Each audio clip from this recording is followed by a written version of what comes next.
Hi, in a previous tutorial we entered the equipment list for November 82488, a Cessna 182G. In this video we will show how to download and sort airworthiness directives. The videos are brief, and for more information please visit http://aircraft-inspection-software.com website, or you can download and at that location you can download a text installation guide or user's guide or an evaluation copy of the software. To work with an AD, select ADs, Analyze ADs. So we'll come here, Analyze ADs.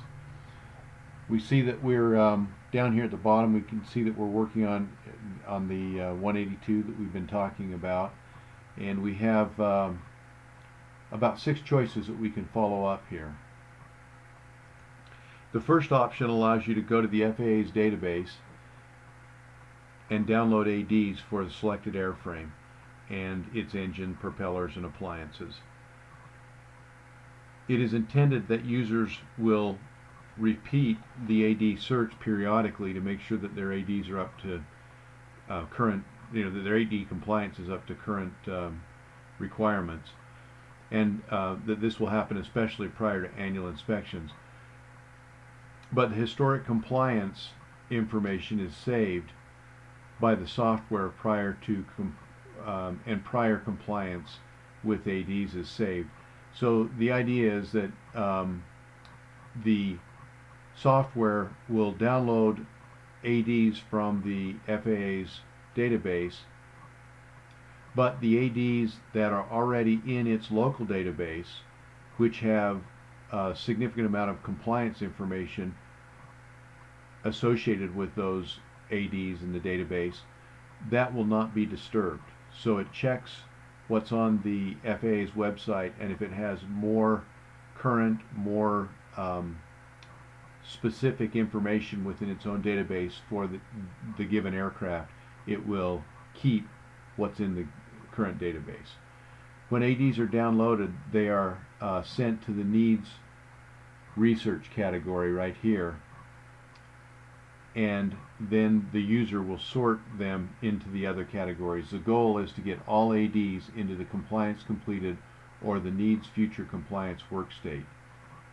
One-time ADs end up in the compliance completed work state, and recurring ADs will cycle between the needs future compliance, needs compliance, needs logbook entry, and then back to needs future compliance as the TAC time or calendar time increases according to the compliance requirements of the recurring AD. To cause the program to go to the FAA database and download ADs, we need to click this download line, and I'm going to do that now. So what this pop-up window is telling us is that it's about to go to the FAA's database, and this search will require an internet connection and can take up to 60 seconds to complete, so it asks us to stand by. Once we click OK here, it will start that search. Okay, the search has been completed, and what this pop-up box tells us is that the AD search for November 82488 has found 72 new ADs, 0 of which existed in the database, and all 72 need our attention. When we click OK, we see that we come back here. A couple of significant things. One is we have a record that the last download was 2015-6/4, that's today. And the other thing that has changed is that we now have 72 ADs in the need research category. And again, as I said, the goal is to sort these from the needs research category into the compliance completed category or the needs future compliance category. So let's go look at these 72 ADs, and I'll demonstrate the sorting process on at least a few of them. So first of all, let's just look at this screen. Um, Here we have 72 ADs. They're sorted with the propeller last, propellers, or propeller, the engine next, in the middle, and the airframe first. And then we have a little bit more information. We have a short summary that came from the FAA of the AD's purpose. We have the AD number, and then we have recurring or one-time or unknown. And so what that's going to do is help us to sort them. The next thing we can do is we can go over to this View AD. If we don't remember the details of this airworthiness directive, and if we click on this, if we highlight it and then click on this View AD box, it will take us to the FAA database and display the text, the original text of the airworthiness directive. So on this AD, we all recognize this one. This is recurring, and what it's telling us is that any AD could be either one time not previously logged, it could be recurring, or it could be one time previously complied with. And it's recommending that this is recurring. So I'm going to take that recommendation, and then what it does is it goes in its own database and it says this AD is typically recurring on both takt time and calendar time. And the takt time between required compliance is 100 hours and the calendar time is 12 months. This is a suggestion. If we knew that the AD were recurring only on takt time, we could click this and it would get set up to be that way, only a takt time recurring. But I'm going to save this, and when I save it, you'll notice that 2011 10.9 goes away, and it will be moved into the needs compliance category. Okay, now let's look at some others. Let's say that we were looking through the aircraft and we realized that this vacuum pump, which is a Aero Advantage vacuum pump, was not installed on the aircraft. And then I noticed that this it has no Mode S transponder. The aircraft does not have electrically inflatable door seals, and it does not have this BF, I think it's a BF Goodrich top-mounted antenna. So what I could say, but let's say that I noted that they were not installed, but I did not see those airworthiness directives signed off anywhere in the historical records of the airplane. So what I could do is I could select this one time not previously logged.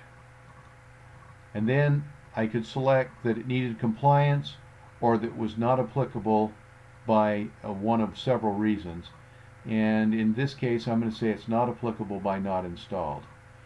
And then I'm going to have the option to enter additional details, but I don't need any of those. So when I save this, you'll notice that these four ADs, 2005, 2006, 98, and 98, will be moved out of the, and they got moved out of the needs research, and they were moved into, let's go back and see where they got moved into. So they got moved into the needs log entry. If the log entry had been previously made on these, we wouldn't have to do a log entry. But so we see that our score is changing. We had 72 here on needs research initially. We've moved the seat rail to needs compliance, and we've moved the other four that were not installed into the needs log entry, and we're attempting to get those into the compliance complete state. So now let's go back to this state, and let's say that as we went through the log books, we noticed that all of these, and for the sake of the argument, you know, this obviously takes time, but for the sake of the argument, I'm just going to say, let's say that all of these here we found in the log books as having been previously complied with. And let's say, well, let's not do that. Let's find the recurring ones.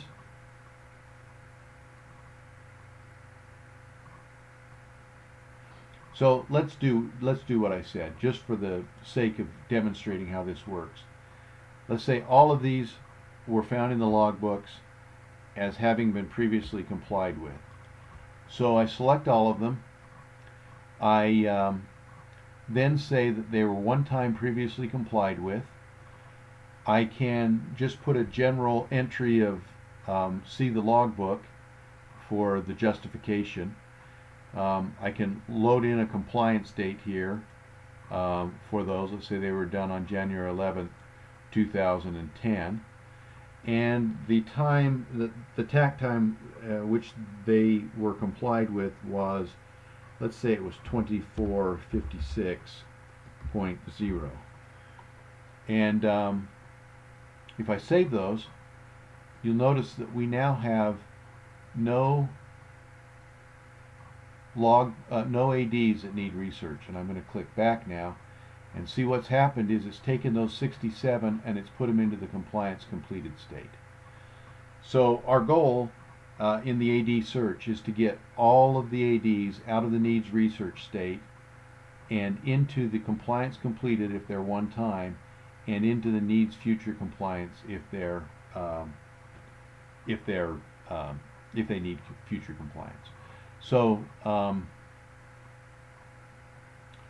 this needs compliance, the seat rail, if I certify that, let's say I defer this until this TAC time, let's say 3344 and June 3rd, 2016, and I defer compliance. Then, as we come back, you'll note that one needs future compliance, and that was the one. Again, that was the seat track. So there it is. So we go back here, and we see that we're pretty well taken care of on all the ADs. We can do a log. We can print the, and there we have printed that these were those four, and we can save this, or we can print it on labels and put it in the logbook, or both. So I'm going to close this now. So that's and then of course those that needed logbook entries have now been put into the compliance completed state. So this is the goal, is to get all of the ADs into the compliance completed state, and then in the future when we download the ADs, any ADs that are downloaded that have already been completed, where compliance has been completed, or if they need future compliance, those ADs will be discarded from the download and will not be entered into the needs research.